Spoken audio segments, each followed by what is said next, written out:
Welcome everybody to the ICC Digital Trade Conference, Day 2. My name is Chris Southworth. I'm the Secretary General of the International Chamber of Commerce here in the UK. I'm delighted to welcome you to our first session on digitalizing commodity transactions.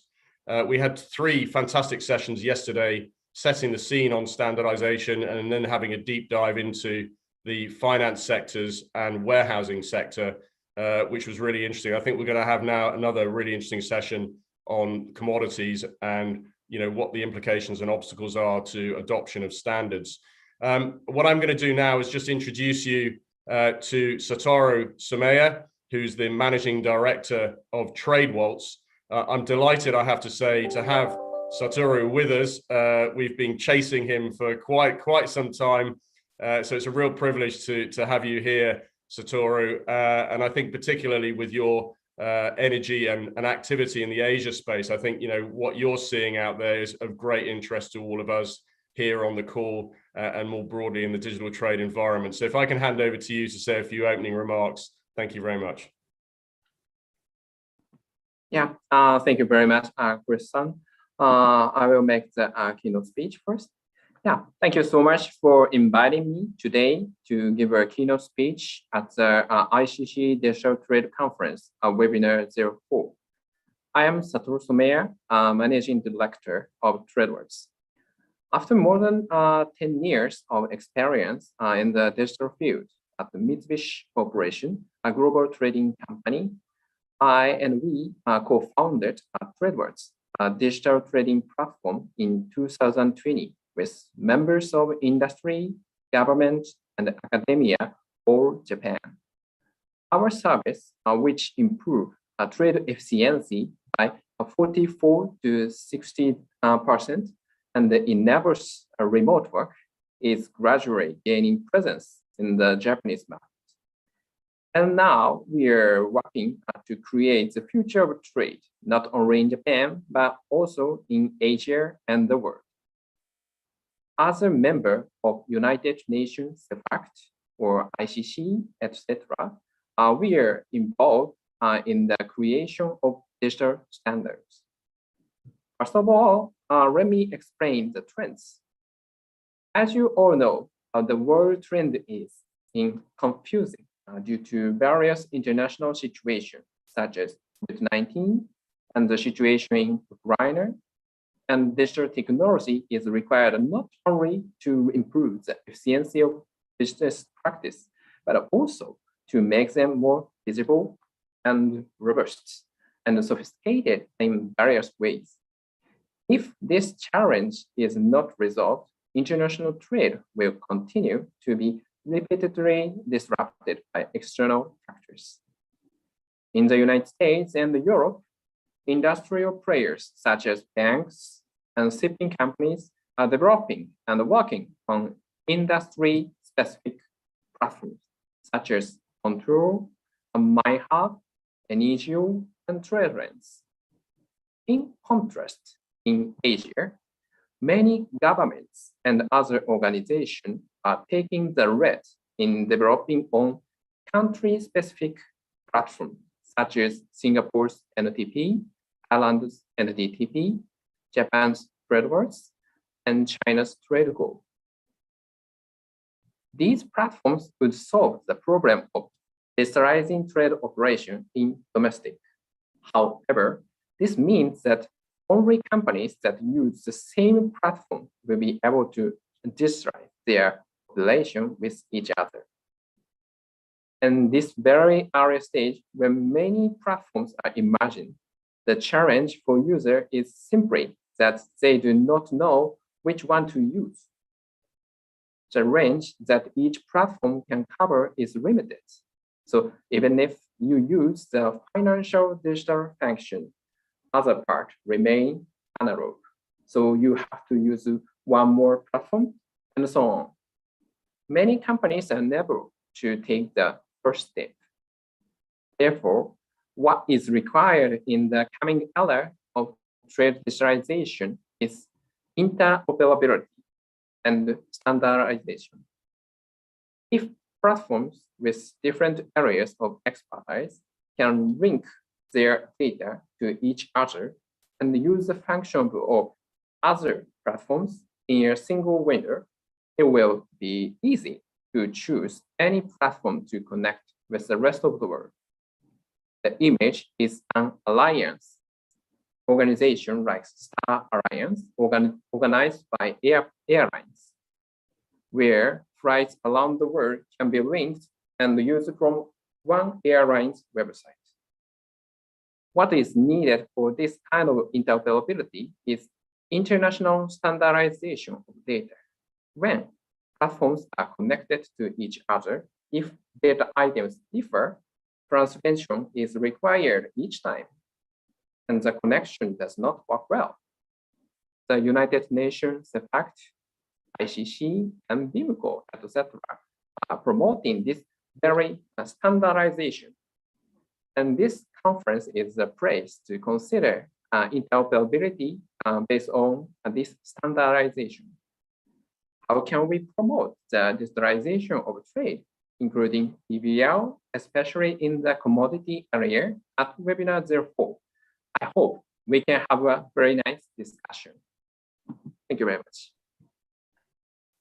Well, thanks very much, Satoru. I think those are really pertinent points and actually super relevant to the conversation we had yesterday about the digitalization being a journey. It's about getting started and looking at this in phases. I think that's just been very well articulated just now in terms of, what the next phase is. I should point you all to the WTO ICC standards toolkit, which is on your platform. If you haven't seen that already, that is now really the definitive guide on what interoperable standards we should be choosing in which parts of the system. I'd also point you to the live discussion Q&A section. If you have questions, we welcome those. Please do put your questions in. We're keen to hear from you, and then we will feed those to the speakers. So on that note, can I ask all the panel to come on screen? I think we have Jeff on camera, so on the phone, who can't get onto the platform. So we have most on camera and then Jeff on the phone. So we'll work with that. If I can now introduce Grant Hunter. Delighted again. We've been keen to get BIMCO also involved in all of this activity. So really, really delighted to have you with us, Grant. Grant is Director for Standards at BIMCO, and obviously BIMCO are one of the big standard setting bodies internationally and working at the Digital Standards Initiative with the rest of the team. So Grant, if I can hand over to you to take us through the session. Thank you very much. Thank you very much indeed, Chris, and thank you for inviting BIMCO to take part in this really interesting seminar today to talk about digitalization and particularly looking at the role of the electronic bill of lading in the bulk sector.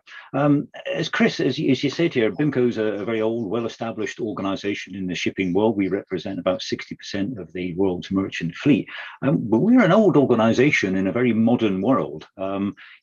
Part of our task for over 100 years has been developing paper standards, essentially, charter parties, but also bills of lading.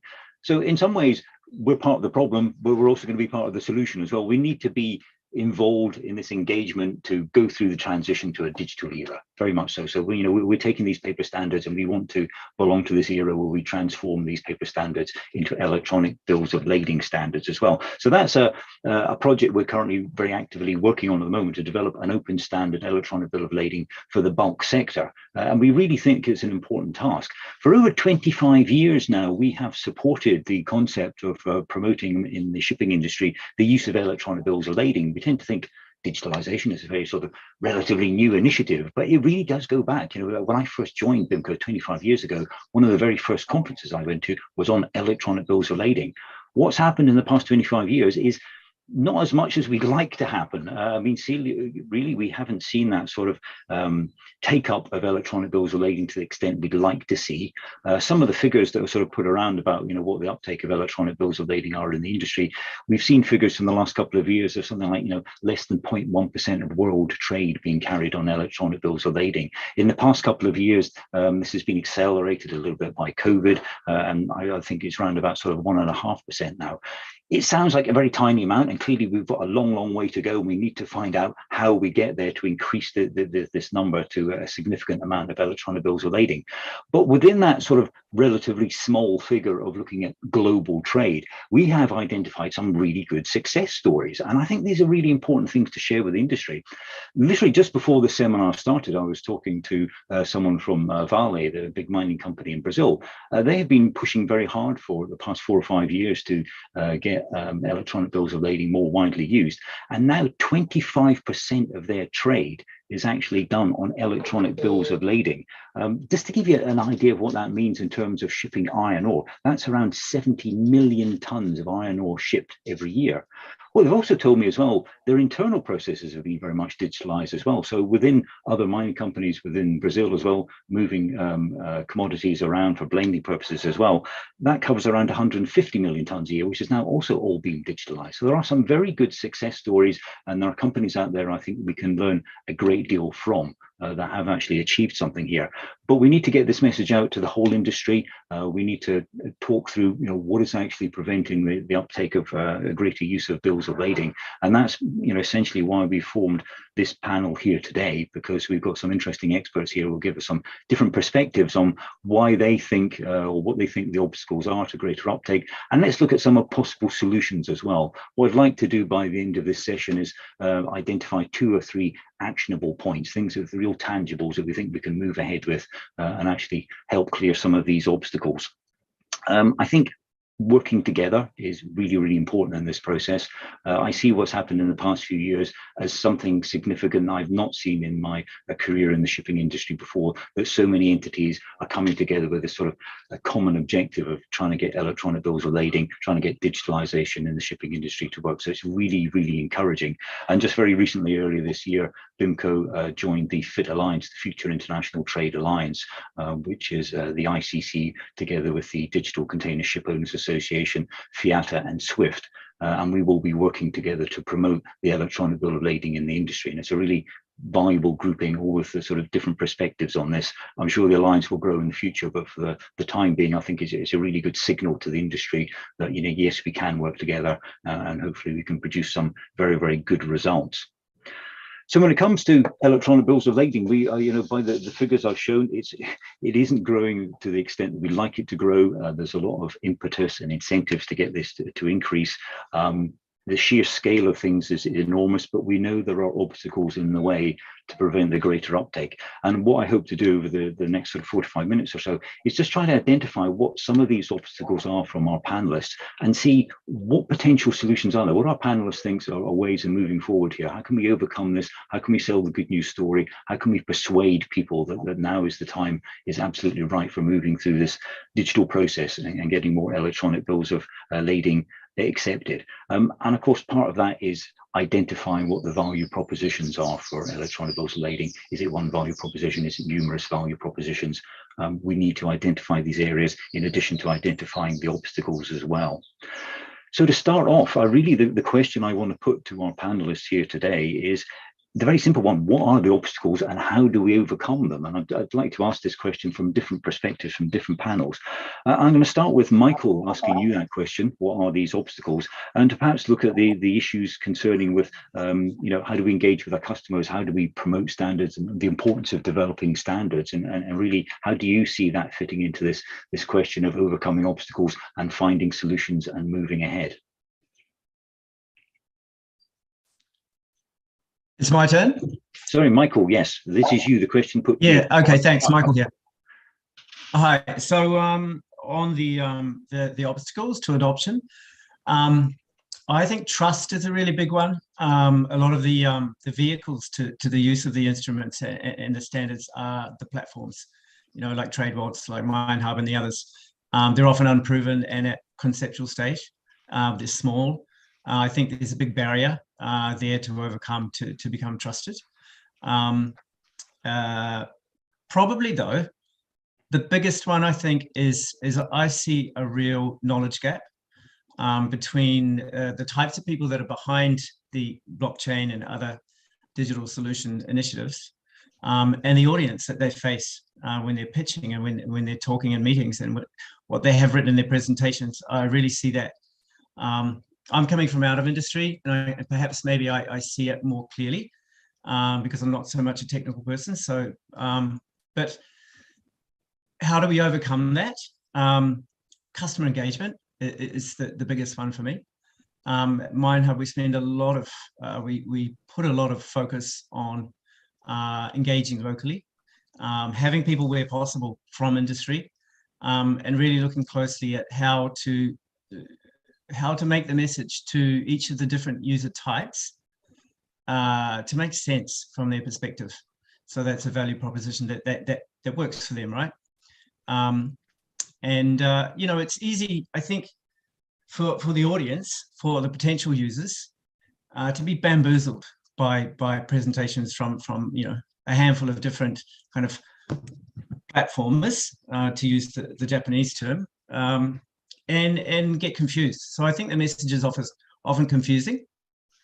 I think that the people behind driving the change, the brilliant minds that are behind the startups and the platforms and the solutions, I just think that it's easy for them to underestimate the difference in the shared knowledge that they have compared to that of their audience. And so bridging that is key.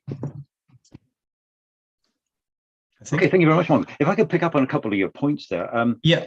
The knowledge gap and customer engagement. I mean, from our perspective in the shipping world, I guess, you know, looking at the ship owners who operate bulk carriers, we have some very large operators, but there are also a large number of very small operators. They only have a few ships, their staff is very, very small.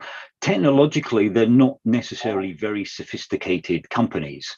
And that for us at BIMCO is like, how do we deal with, I mean, I could almost call it sort of technology poverty, that we've got small, you know, low-resourced organizations that are here, we're trying to push them into a technological age, and they simply don't have the technology, they don't have the understanding. As you say, quite rightly, you know, the message coming from technologists can also be very confusing, almost blinding. Think all this stuff is coming their way. They're not technologically sophisticated. How do we encourage them towards digitalization? Well, you know, they're not very poorly resourced on the technology side. They're not like big companies with plenty of resources. What do they go for? How do we help them understand what all the issues are? Right, you have to speak their language. You have to convey that message either via someone that they relate to or trust, or change the message so that it's in terminology that they can relate to. Otherwise, I think you can't do it very well. That might be a little bit harsh, but I think that's the approach that I can see will work. You know. So essentially, we need to come up with a simple message in a language that people can understand, people who aren't technologically minded, that are working in companies that aren't necessarily particularly technologically sophisticated. And we have to build up trust in using systems of which they won't be familiar with, and how do they select which is the one is best for them. Yeah, I mean, look, it's not as though they're all, you know, all our audience are not technical, and perhaps our solutions are not that confusing even. So I don't mean to. It's not only the technological side. I think people are also confused by the array of what's out there on the market and the landscape in general. I mean, we spend time even with people that we're engaging with, explaining about the landscape, and you know, as far as informing about other platforms, so just so that they're more informed, you know, and more able to move forward. So it's, you know, it's not only the technical side. I guess perhaps it's the level of engagement. The first customers are the hardest. The people that adopt first, that's the hardest. It's hardest for them to make that move, right? It's easier to follow. So I think the engagement certainly from our side, has to be that much more concentrated. You know, we have a very collaborative approach. So we actually by default engage very kind of intimately with customers. So we gain their trust, or at least that's our approach. So perhaps it's a mixture of you know, the tone or the language, the message, but also the level of engagement. Okay, so you mentioned the concept of early adopters as well, and the importance for getting engaged with them, because certainly in the shipping industry, very conservative. People generally don't like to be the guinea pig, so they like to know that other people have been down this path already, tried and tested it, and it works. And well, probably in other sectors, banking sector, probably exactly the same. They don't want to be always necessarily the early adopters of this stuff. That you need this sort of to demonstrate to people that other people are successfully using this system. So I guess we're looking at a different message from the people who are prepared to be early adopters to persuade them versus those who will follow on afterwards, and we need to persuade them on the basis that, you know, other companies have successfully adopted this technology, and that's the way to go. Yeah. I mean, it takes more effort at the start, you know, and gentle pushing incentives, whatever it takes. Yeah. Okay. So then we'd sort of be touching upon incentives as well. What do you think the incentives are for people? Well, I wasn't going to bring up this point about incentives actually, but because I struggle to be honest to think of real incentives that'll actually work. I still believe that the engagement's the number one, the engagement and the value proposition, the platform itself, right? But more so at the start, I believe it's all about the engagement. Okay. All right. So from you could say, well, the simple message, I think that's a strong thing to get across. If we're going to persuade people, we need to keep the message simple, and that's how we're going to reach the most people. We've got to talk to them in the simple or relevant, relevant to the user. It doesn't necessarily have to be so simple, but yeah. Okay. Sorry. Okay. No, that's interesting. All right. Thank you very much indeed, Michael. Okay, for that. So the next bit I want to kind of look on in terms of the actual what are the obstacles and how do we overcome them? I want to look now at the legal aspect. So I'm going to turn to Jeff from Sullivan & Worcester. Jeff, on the legal aspects, I mean, we hear a lot about legal reform, various countries adopting model laws and whatever. We know that is the long-term goal for the industry, that the laws in various countries and various jurisdictions will be changed, so the bills of lading will be given, the paper bill of lading will have the legal equivalence to an electronic bill of lading and vice versa. That's the long-term goal. From your perspective, how is that happening now? What was the speed and what is the pace of these things? What's happening in the UK in terms of legal reforms that might help us overcome some of the obstacles we've identified? Thank you. Thanks, everybody. This is a sort of, if you like, a very wide area. Let me try and narrow it, but let me make two sort of slightly bold statements. Most people say that trade is about paper, and there's a lot of comfort being taken and continues to be taken on bits of paper.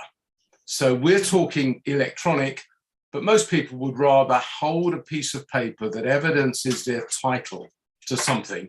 They like the feel of it, they like the smell of it. The second thing, as a brave statement, is that the law itself is not an obstacle to digital trade. And you've all sort of hinted about that, because for many years, 25 years probably, it has been possible to agree between parties that you can evidence a transaction, you could evidence a bill of lading, which is what we're focusing on, digitally. But what you need is that everybody who is involved in that needs to agree it by contract. That involves effectively belonging to a club, and that involves signing up to a platform. All of this is quite difficult. COVID, as has been rightly said, has accelerated the fact that moving people around, moving bits of paper around became difficult. And that's seen an acceleration. As Michael and Grant, you've hinted, Untitled proposed a model law on electronic transferable records way back in 2017. The uptake of it was accelerated primarily by countries like Singapore and Abu Dhabi following COVID, and therefore we're focusing, if you like, on that model law. The UK adopted a slightly different approach, which I'll talk about in a moment, because what we've looked at is electronic trade documents and how to deal with those key documents electronically. And one of those key documents is the electronic bill of lading. Another set of those documents are promises to pay, bills of exchange, and promissory notes. The reason I draw an analogy between those two is about wording, because this is something that you've got to think about. A promissory note, I irrevocably, unconditionally promise to pay a sum certain, is a very easy set of words and very easy actually to translate that. What you need to look at in a bill of lading is trying to keep that wording simple and consistent. So, because what you need in order to create the electronic record is everything you need about whatever your evidencing needs to be in that record. I'll park that because you may want to pick that up as to how we move forward, solving in a much more global way the electronic bill of lading. In other words, if when you talk about a bill of lading, you're not talking about the same piece of paper electronically, because you're incorporating all sorts of other terms, you create some problems on that. Now, what we've looked at, what English law looks at and other systems look at, is if you have an electronic record, what you need to do is to be able to possess it, to transfer it, and consequently deliver it. Now, that's very easy to see in a piece of paper.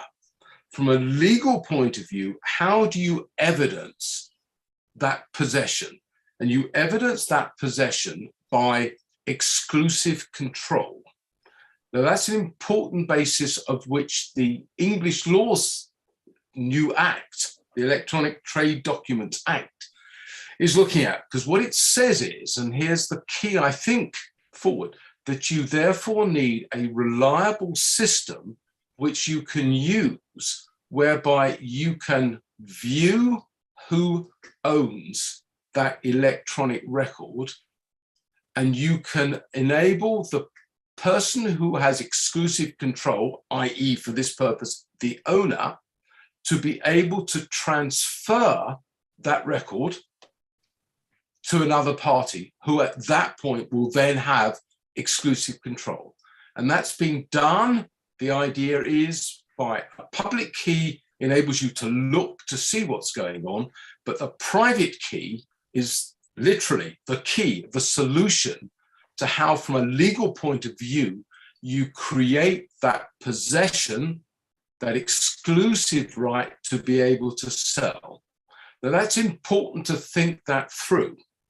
Now, if, and I'll no doubt come back to this, if we can make that mechanism simple and in a way that everybody can access it, and most importantly, everybody who needs to access it can do so, then we will be getting there to solving digital trade.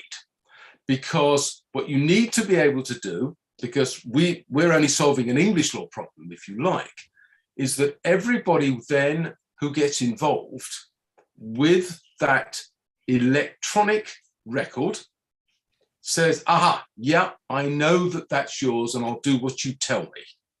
So that means in shipping terms, in bill of lading, not just the seller and the buyer, but the master who controls the ship, the port where that cargo is delivered, everybody needs to say, yes, I can see that you are the owner and I will do what you tell me in relation to that electronic record.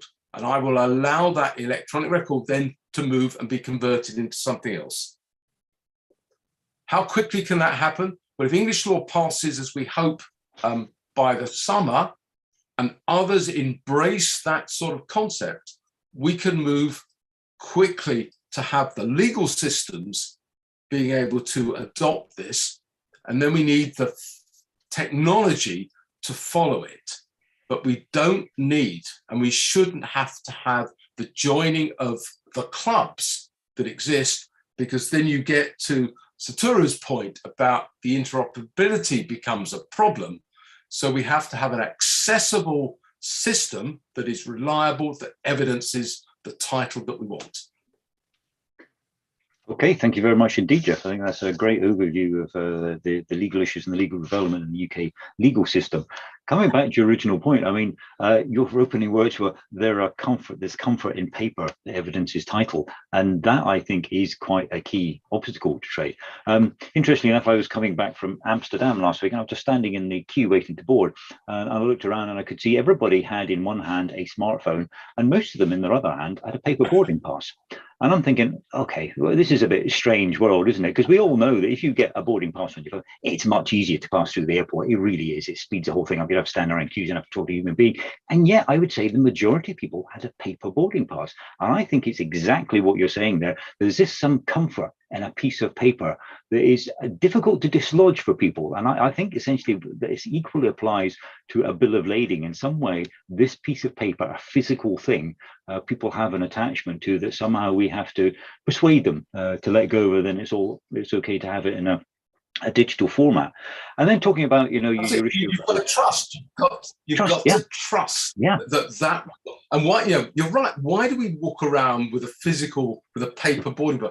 It's because we might hit a time when our phone, what is on the phone, doesn't work, doesn't open the gate, doesn't work. And that's it. So you've got to be able to trust in the system and believe that everybody who needs to see my rights acknowledges that right. That's the issue. So I mean that is it's something for us to overcome, isn't it? That is a persuasion thing. That it's absolute trust in the system. The system will not let you down.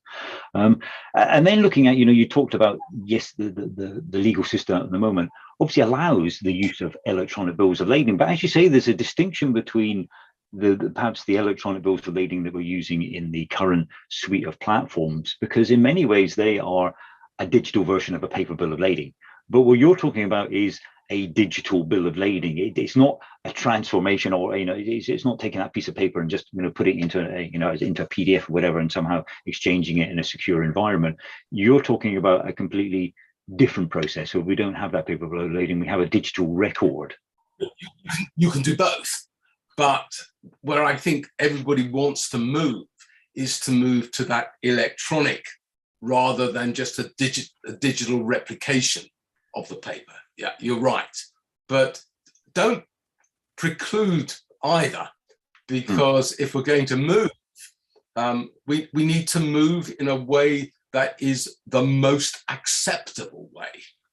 Because and when I talk about this, I tend to talk about, let's go for evolution, in other words, move rather than revolution, saying literally, we can't tear up the paper, because that is not going to be acceptable to the vast majority. So we have to move our way into this digital world, to the electronic world, as carefully and as correctly as we can. Okay. And do you see this then? I mean, you've used the word an evolution rather than revolution. Do you see this as a single transition to digitalization, or do we encourage people to use electronic bills of lading based on what we've got at the moment, the commercial solutions, and eventually, hopefully, within a relatively short period of time, number of years, we have the legal reforms in place that would give the recognition to an electronic bill of lading? Is that a second transition, or do you see it as a continuing transition? Do we have to change things when the legal reforms come? It's a continuing transition, but it seems to me the moment you talk, if you like, revolutionary, most people say, I'm not interested. If you say, look, we can move this very slowly. I mean, I deal with digital signatures, if you like.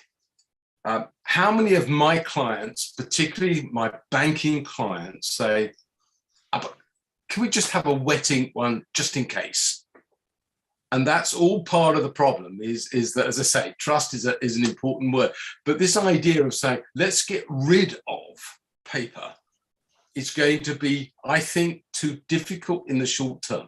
Let's transition towards this, meeting the issues as we get there, confronting, if you like, the legal systems and say, look, this is a way to do it. As I say, this has been the, if you like, the English approach is to say, look, there's half a dozen key areas where we think we can make significant progress in relation to possession of that electronic record.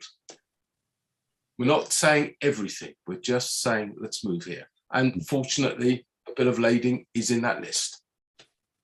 Okay, all right. No, thank you very much indeed for that, Jeff. And I do think it's an important point that we focus. It's like sort of an overnight switch. We are going to have to live with paper as we go through the transition, and the two systems need to exist side by side, and we need to be able to deal with that as well.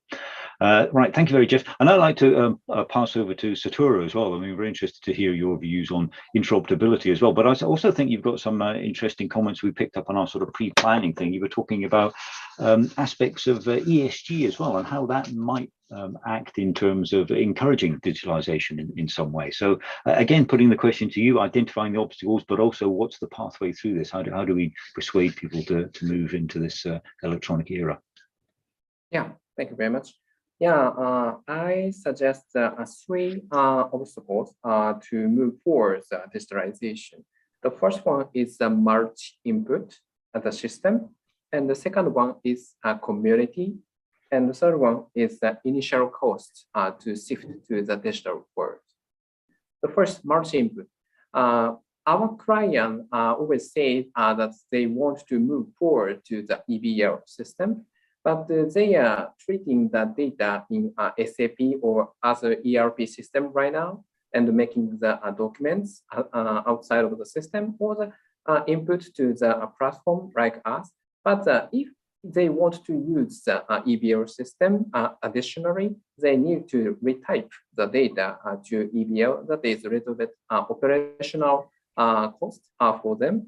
So if that is connect like the SAP to TradeWaltz or TradeWaltz to EBL system, they want to use that kind of comments from user is right now increasing. So this kind of the reduction of the multi-input will be the very good answer for the first obstacle. And the second one, the community. If one innovative company wants to get into the EBL system, other community member, that's the sellers or buyers they are handling with, they are staying in the analog area, like they want to treat the paper. Only one cannot get into the EBL system. They need to gather all the party member or community member get into the digital world, because the communication needs more than 2 parties to exchange the information, and they need to trust those kinds of the EBL system. So how to gather the community of one mine industry or the Japan industry or any other community get into the EBL will be the second obstacles. And the third one will be the initial costs. Yeah, we are having the project between the EBL system using blockchain technology, and they are trusting about the technology. But if they want to switch to those kinds of the EBL system, maybe the cost can be minimized in the 5 years or 10 years. But the initial cost, setup cost will be needed. So they always say if we can use as the free charge for the POC in EBL system, that is okay.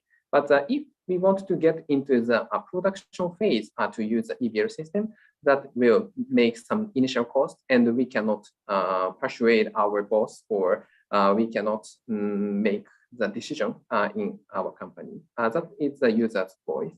So we need to handle these 3 obstacles, the multi-input, community, and the initial cost, I think. Okay, that's very interesting. The concept of community as well, pulling people together. And I think, you know, I picked up on the point that in my introduction that BIMCO itself is part of a community through the FIT Alliance, and it would be nice to see that we have similar sort of groupings and communities coming together, because I think that the clear message certainly we're getting is that one entity or on their own can never achieve this. We simply do have to work together and communicate very effectively to be persuasive and to come up with solutions and to explain to people what the benefits are. So I can see that creating this community aspect is very, very important indeed. Also, the concept as well as making the systems as efficient and as possible. People don't have to retype information. I think generally speaking, this whole concept of the platforms or whatever systems you're using have to be very simple and very easy to use. I think for a lot of people in business, in operational side, preparing bills of lading or whatever, what's going to win the day? Are they going to be that focused on the underlying technology, very clever though it may be, or from a business perspective, do they just want to be as easy process as possible? They don't have to retype information. They just want to like send an email, an electronic bill of lading almost as easy as you can send an email. And that's the sort of systems that perhaps might win the day in persuading people these are the good systems to actually use. So, but again, it comes back to the point that you've mentioned the word again, and all previous two speakers, Mike and Jeff as well, the issue of trust as well, building trust in people that they can safely rely on these systems. So I think is very, very important. But just the point that you sort of brought up on your and our pre-discussion here, the whole issue of sort of ESG and decarbonisation as well. We sometimes think that these are two very separate issues, digitalisation and decarbonisation. Perhaps there's a closer link, a closer synergy between the two. But what was your perspective on that for the big commodity traders and everything? They have to be thinking about reducing emissions and everything. And obviously going digital is one of the ways of doing that. So do you see that as a sort of persuasive argument for sort of the bigger companies? Yeah, I think so. I'm seconded from the Mitsubishi Corporation, the global trading company, and previously they traded the coking coal, not coking, the coal for the electricity and making the energy by coal, but that will make the CO2. So they changed their way of excluding the coal to the other LNG or the solar power as a very clean energy for the ESG energy resources. That is not the money's the meaning, which is beneficial or not. That is not decision making reason. They want to be very good for us. And also the sustainable economic growth will be needed. So they change the business way. And in digitalization, TradeWaltz can reduce the paper transaction. And if we can reduce the paper transaction, we can reduce the airplanes numbers which exchanging the paper, and also the ships number exchanging papers, and that will reduce the CO2. So this kind of the digitalization of document having the power to reduce the CO2, and we can visualize those kinds of the GHG analysis of the CO2 reduction can be visualized by using digital trade platform. That will be the incentive which overcome the initial cost for using the digital trade platform. So the third obstacle, initial cost, can be defeated by this kind of the ESG power or the ESG benefit and the incentive to overcome.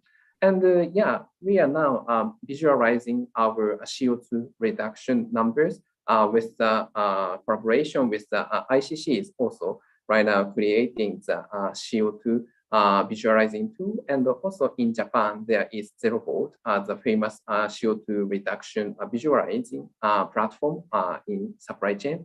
So we are collaborating to visualize those kinds of the value of ESG of a DX platform. And then we can make incentive to overcome the initial cost to get into the new digital trade world. Yeah, so that's important. Yeah, okay, thank you very much. Well, I think that's two new sort of key words, ESG and sustainability, in terms of what can be used in our toolbox of persuading people as well. So that's very interesting indeed. Thank you very much, Satoru. Now I'm going to come to our last, but certainly not our least speaker of the day, panelist, Oswald. Thank you very much indeed for joining us today. Exactly the same question. What are these obstacles that we're trying to overcome, and how do we overcome them? And I guess you've got sort of quite a few views on this. I know we talked earlier in the week about issues of things like sort of fraud as well in the paper world. And there are certain benefits I think we can readily identify. But what are your views? Yeah, thanks, Grant, and thanks everyone for joining. What I'll do is, Grant, I'll touch on three. I think the first one is, and I'll touch a little bit on this conversation we had earlier, which is value. Digitizing processes are valuable for different people for different reasons. And I think one of the key things over the last 2 decades that we've seen in the commodity sector is that digitization can lead to things like working capital reduction and a few other benefits for shippers. But we haven't necessarily seen that value be shared for other people within the ecosystem, so carriers, ports, etc., all the way through.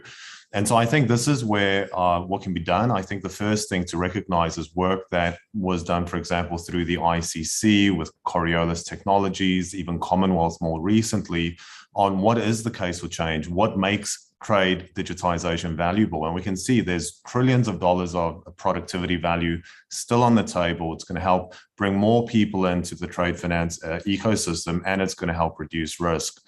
The second thing that I think is also worth mentioning, and we spoke about capability a little bit, yes, not everyone has technology functions. Not everyone has improvement functions either. And so, through work that BIMCO, FIATA, DCSA, SWIFT, and ICC has done in publishing that standards map, you've kind of helped democratize the answer to the how a little bit for quite a lot of people.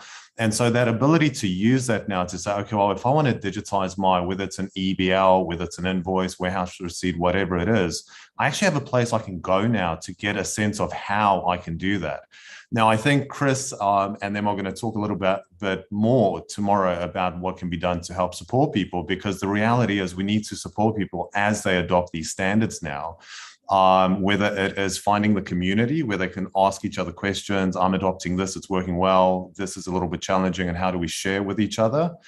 And the educational products. And the last one, so my third one, Grant, that I'll mention is, I think it's see digitization as a portfolio. And on any portfolio, there are some investments that are more mid to longer term. And we know that if we want to tackle ESG the right way, we need to change the way in which we work. We need to have new processes, new innovative solutions that's going to help us extract that economic rent.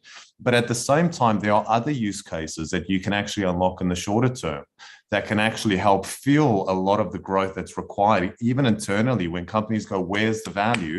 What are some of those shorter term objectives that you're hitting that you can actually sustain the change momentum? And that's where things like fraud really comes in. We know that you can prevent fraud by just sharing a few data points on invoices, warehouse receipts, and EBLs into the larger ecosystem and see if it's already been financed. Monitor Go has been doing that now for quite a few years already in India, and you can see that's successful. And so I think the reality is everyone digitizing trade needs to have a portfolio. They need to invest on both short and longer term solutions, and they need to lean on great products like the standards toolkit that's been produced, and like these business case reports that's been produced, again, the latest one being the Commonwealth report. Okay, thank you very much indeed, Oswald. That's a very good point indeed. The standards toolkit, very valuable resource as well. And I think, essentially what we're saying, we're trying to get people to find out where can they find out more about this process, where can they find products that they can trust, how do they rely on what the platforms are, how do they make these decisions? And I think it's, again, comes back to this community thing that we're out there representing all the stakeholders, coming together and saying, yeah, we believe in this, and these are the resources we're making available to you to help make that decision. Now, I can see a couple of things that have come up on our sort of chat thing, and one of those the questions about, well, how do you sort of, register different platforms to say that this is acceptable or not, this is going to work or not going to work?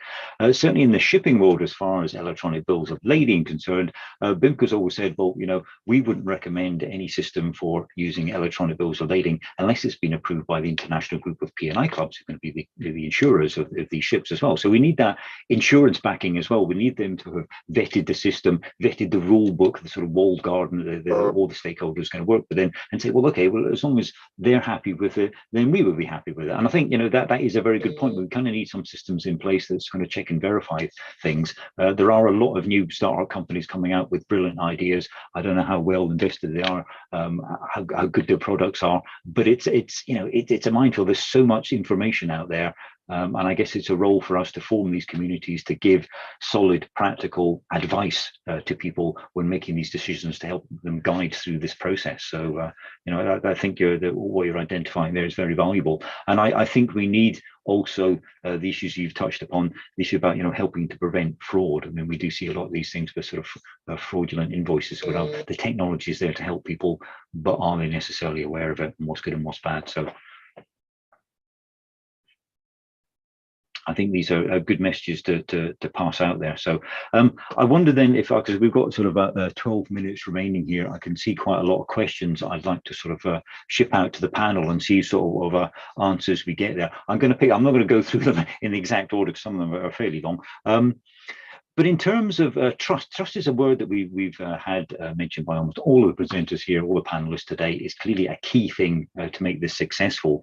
And we got a question here from Nick Davis saying, is there a role for government here in actually improving this trust element? Can they sort of dial into this and assist us with establishing trust in these systems, that they are going to be effective, they are going to be secure? So I just threw that out to the panel. Anyone wants to sort of put their hand up and give a comment on the role of government in all of this and how we engage with them?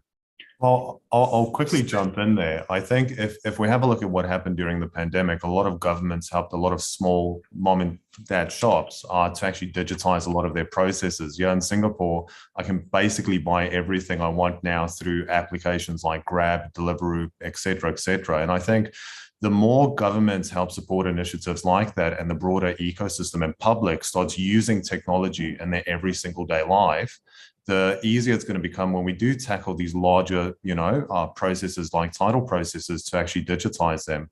Very similar if you look at India, Singapore, all of the countries, when, again, coming back to fraud, when they are having a look at how can we actually do something about this, this is where government generally steps in and say, well, how do we help? How do we deploy solutions that can ultimately prevent fraud within those ecosystems? Okay, thank you very much, Oswald. Jeff, you'd like to come in on that point? Yeah, I mean, look, I don't want to knock government, but if we're not careful, we create yet another hurdle, another obstacle to being able to do things. Singapore, for example, with Melita, has said that in order to be a system that can operate electronic records, you have to be registered. The UK seems to be adopting a different approach. It says it needs to be a reliable system. In other words, the market and ultimately, if you like, the courts will decide if that was a system. I think that you do need to have the trust, but if you start institutionalizing it back to government, we will potentially put our electronic solution back years, because governments then pass the law, they then have to work out who is going to supervise. We know what the issue is. I think market forces may well be better able to do it, and it will force the fintech companies to make their systems more open, because they will then be saying, you can use my system because I can prove to you that it's reliable. And if party A, B, and C all accept that that's reliable, they will start using it. And that's how we will develop it, rather than waiting for governments to take a long time to approve. Okay, I think that's a good point. I mean, one of the arguments I've often heard about making changes to the law in terms of accepting electronic bills of lading is that legislation costs money and it takes time, and governments have got lots of things to deal with. And if you go to a government and say, well, can you do some legislation on electronic bills of lading, and say, okay, well, I will, as soon as business can demonstrate they're using them in sufficient quantities to justify as making a change in legislation. But the business won't do that because the legal mechanisms aren't in place to allow. So it's a circular argument, and how we get beyond that. So yeah, I can see that, we do have to work with government. We also have to be careful of how it pans out, and the time scales that we're talking about as well. Michael, you wanted to come in here. You're on mute, that famous phrase. There we go. Sorry, just on the government thing, Jeff. I think it depends a little bit on the context of how that government is interacting with industry. I mean, where I see government as valuable, and this is quite Japan specific, although I suspect it might be the same in China. Government are indeed a very good motivator and good at pushing forth momentum. There's a broad message in Japan of digitalization, and it feeds down through industry. So I think that in the context of those type of kind of broader messages, to engage through mass media and through different kind of quasi-government organizations, then I think it's quite effective. In Japan, there's really is a mood of digitization. Everybody knows it's happening. We have to do it. People don't really know exactly how they're going to do it, but the mood is there. So just wanted to add that point. Pass the law. Tell the government to pass the law. If you get the change in law for electronic records, you'll be there. You keep talking about it. Pass the bloody law. You won't have the ability to move forward.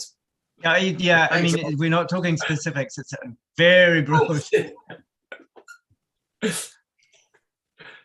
All right, thanks very much. Just hoping we've only got a few minutes left to look at some of the other points here. I think it's a very good point raised here by someone basically saying that, we've got to recognise that, we've got to consider importers and exporters here, that transport and logistics, finance, insurance aren't the centre of the universe. Obviously comes as a shock to me that shipping isn't the centre of the universe. But yeah, I mean, there's lots and lots of stakeholders involved here. And I think that the point of the message that's being posted on the chat here is that we have to engage with everyone. And it comes back to this community thing as well. We are kind of focused in this little aspect talking about electronic bills of lading. It's part of a bigger process, and there are many stakeholders involved, and they also need to be persuaded and convinced that this is a good thing to do. So I think that comes back to the importance of making all of our efforts here cross industry, and then again we just keep coming back to this community word as well. So I think that really is a big emphasis from this session here, that we do need to develop this cross-industry sense of community, that we can all work together and find out what each people's needs are and what the individual propositions are going to be. Running short time here, a very easy one, I think, but just as panelists, someone who suggested, we talked about the comfort taken from paper, and someone suggested maybe that's just a generation thing, that younger people wouldn't be too concerned with bits of paper. I don't know if that's true or not. I haven't really sort of gauged the age of people who hang on to paper boarding passes. Yeah, I mean, we always like to think that older people are responsible for hanging on to older ways because they're more familiar with it, they're more reluctant to change. Maybe a new generation moving in will help us with that, and maybe that also needs to be part of the target, that we also address the new generation coming through to persuade them too. I think before I hand back to Chris, we've got this major task very quickly to come up with 2 or 3 action points from this panel. How do we see sort of, in the short term, what kind of action points, what could we suggest to move this whole thing forward? I think we've got to try to make them tangible at least, and give them some sort of a scalability and time scale. But any thoughts from the panel here? What couple of action points do you think we should come out of these discussions?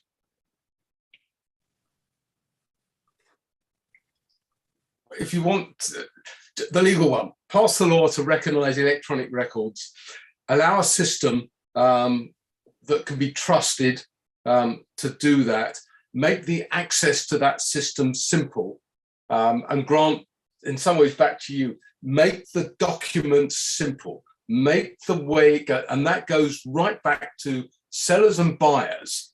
You can evidence your sale and purchase with an electronic record if we allow the law to change to do it. You don't have to read paper, quote unquote, everything. Just let's make it simple. Let's make it straight, direct. We can do it. Okay, thank you, Jeff. That's always a popular message. Keep it simple. I think that probably applies to absolutely everything in life as well. I see, Oswald, there you've pushed the standards toolkit. That's something we should be encouraging as an action point to get that out there, to make people be aware of it and how useful it will be in the transitional process. So. Exactly. Let's give the governments. I love Joffrey. I'm going to quote you on that. Just pass the damn law. And then I think for private sectors, make sure that you're using a standards-based approach, right? Work with your fintech partners. Make sure that you're using standards within those systems. Make sure you're using the standards.